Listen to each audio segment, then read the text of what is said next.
Alright, welcome back. Today I thought I'd show you guys how this little battery tray is made. Sometimes I take certain steps for granted, so I'll try to do this one on live camera for you. This is a real crude way of doing it, but you're going to be heat forming it, and I'm going to show you how to do that. So I'll give you a parts list of things you'll need.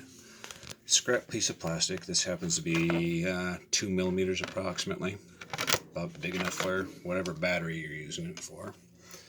And that's my last piece of it. I'll try and put you a link. Some cheap-ass paint, a cheap-ass paintbrush, something to poke a hole in the plastic, a paint pen preferably. If you don't have a paint pen, then get a piece of tape and another Sharpie or some other writing instrument. Some various tools for a rotary tool and your rotary tool. Piece of wood that's about, I'll take this off there, the width of your battery. Preferably, this is not necessary. You can do this freehanded. I did my first one freehanded, but this I found works much better. Velcro. You see, I got a piece on that one, so that works out much better than I saw in previous videos. I had like some rubber bands, but the Velcro actually works out much better. So a piece of wood, another piece of wood, maybe if you're doing it freehanded, if you don't have a scrap, and a hard surface, maybe a hard ruler. Either one of these two is an option. And if I didn't mention it, a torch, some sort of torch. So that being said, let's begin. Alright, off camera, my paint pen is looks like it's running out of paint. You can barely see the line right there. That's just happens to be the thickness of this 3/4 inch piece of wood. I got more than enough, so I lined up there, and that's where I want to start applying some heat, is right along that line. Sorry, it's going to get hard for me to get used to working on camera. Hard to see right here, but right along this line, I want to start applying some heat, and on the opposite side. When you apply a heat, you want to apply it slowly. If you start blistering, you're heating it up too fast. You want to do it slowly, and as it's working its way to being loose like a gummy bear or soft and pliable like a gummy bear, you'll see it start to move, and that's about what you want. Is you want it to feel like a gummy bear or a gummy worm or something like that. You don't want to melt or catch fire or blister. You want it soft and pliable. Then when that's ready, you're just going to simply grab your stick and fold it over, and that part will happen real quick. I'll do my best to capture it on camera. Alright, forgot to hit that play button here as I'm heating it up. You can see it's starting to take a bend. It's cooled off a little bit, so I need to heat it back up. Just trying not to blister it. The longer your piece is, the harder this is going to be.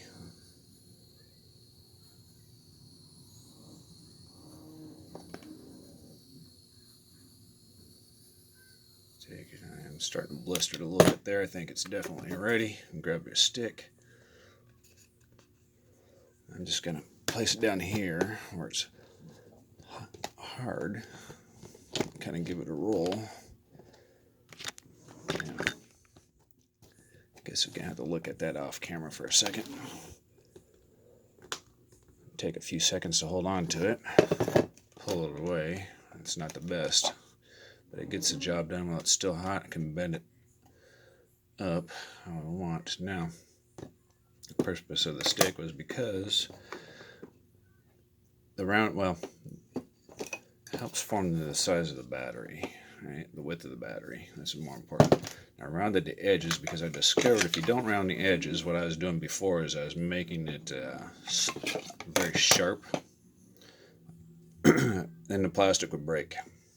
So rounded edge is much better. It doesn't want to break as easily. So now I'm going to heat the other side. I'm going to mark it up somewhere along this line right here, and we're going to apply heat and do the same thing. I had to put a battery back there so where the camera would focus. But on this one here, since my Sharpie's about dead, all I did was I scratched that line with a screwdriver Just laid that piece of wood up in there and I gave it a scratch. So that's about where I'm going to apply the heat. Sorry if this is hard to see. Let's see if we can make this brighter a little bit here. I don't know if that helps out or not.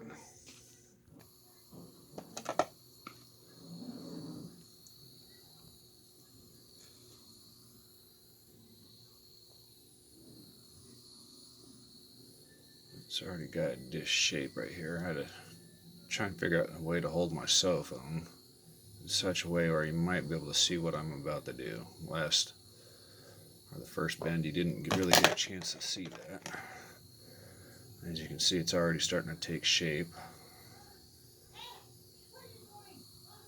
I think that's probably ready, judging by the looks of it. I'll stick my stick in there and roll it over and hold it for a few seconds.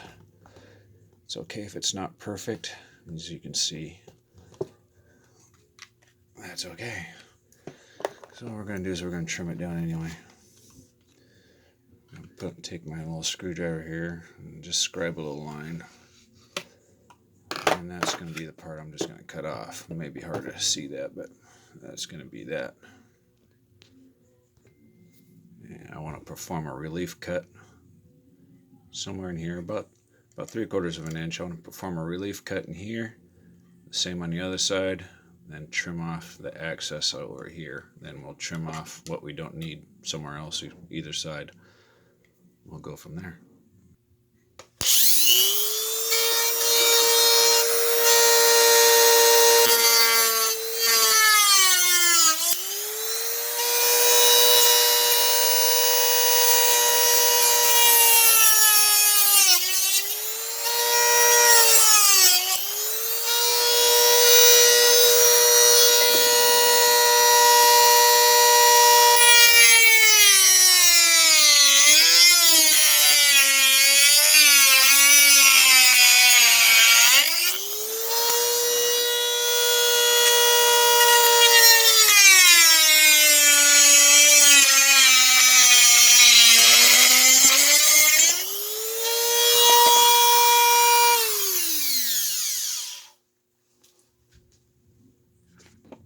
So next, sorry, I know that's going to be noisy on this microphone. Sorry about that, but so you might want to get prepared to mute it again. So next step is I want to cut this little piece off right here. Then we're going to heat bend this. Then I'm going to put a notch here so that way my wires can pass through, because I'm going to consider this the front for my battery tray right here. So get ready to mute your speakers here.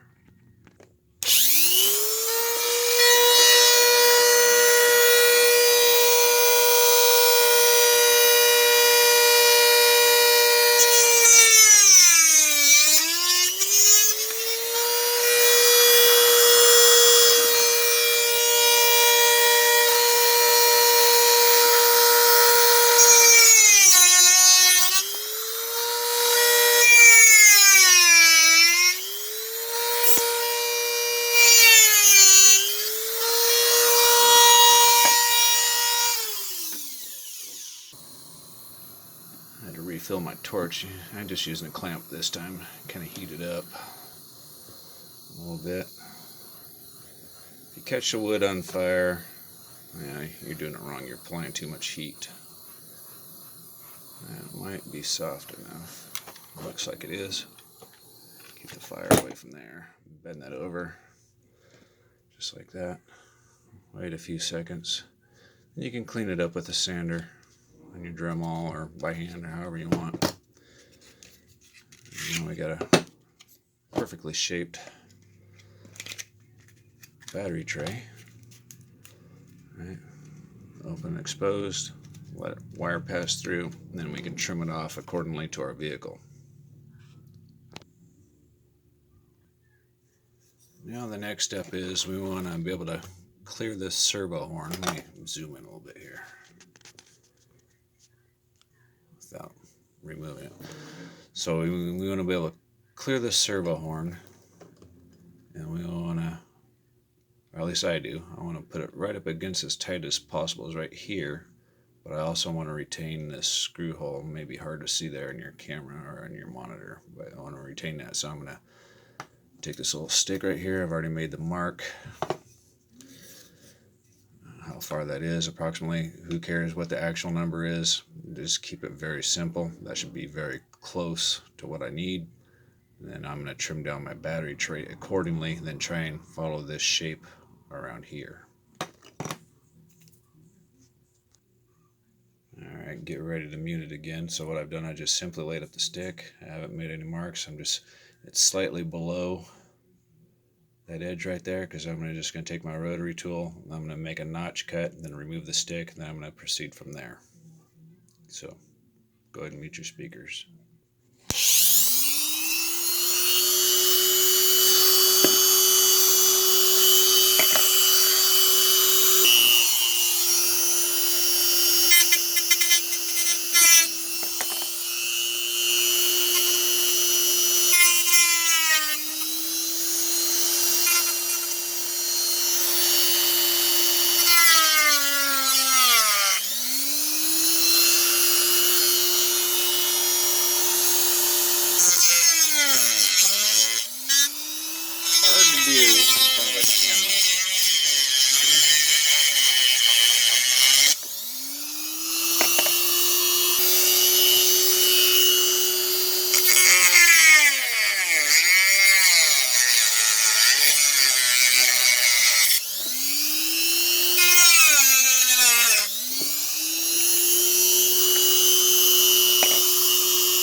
So now I've made a second mark on here.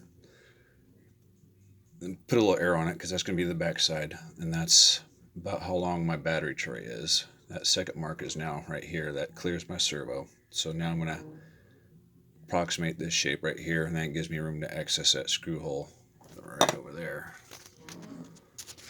Right there.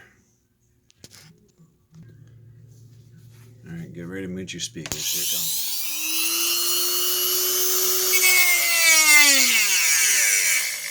All that's going to be removed.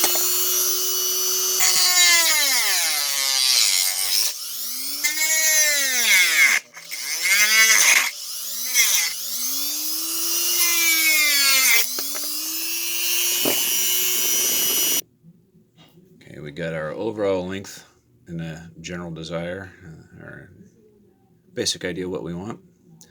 Now I need to trim some of this area away right in here, around here. So I want this, at least for me, I want it up as close as possible. So I'm just going to put a little scratch mark right here, and then I'm going to finish cutting through here, and then this should be able to slide back to the desired distance. And I'll do that part off camera. Okay, here's our finished part, or almost finished anyway. Gonna line it up there and dry fit it, and I'm pretty happy with that. It stays pretty much within the confines of the chassis right here, along this bottom edge right here. So now we're gonna mark these little holes right here with some fresh paint, and then drill them out. Just kind of goop some on there. And you might have to guess where center is. Maybe not. It all depends. Because at least this ABS stuff here is textured on one side. I left the smooth side on purpose where the battery sits, because I want to stick Velcro in here. So I'm going to carefully line that up there. Push it up to where I want. And try and eyeball it along the drive shaft. Gently push down. Hopefully that transferred up. Yeah, well, there's my marks. I can make that work. I just find the center of each dot, and that should be close. Then just use some M2 screws. When you're trimming these two down by the servo, you want to leave just enough to where that battery tray clears the servo. Right? You don't want it to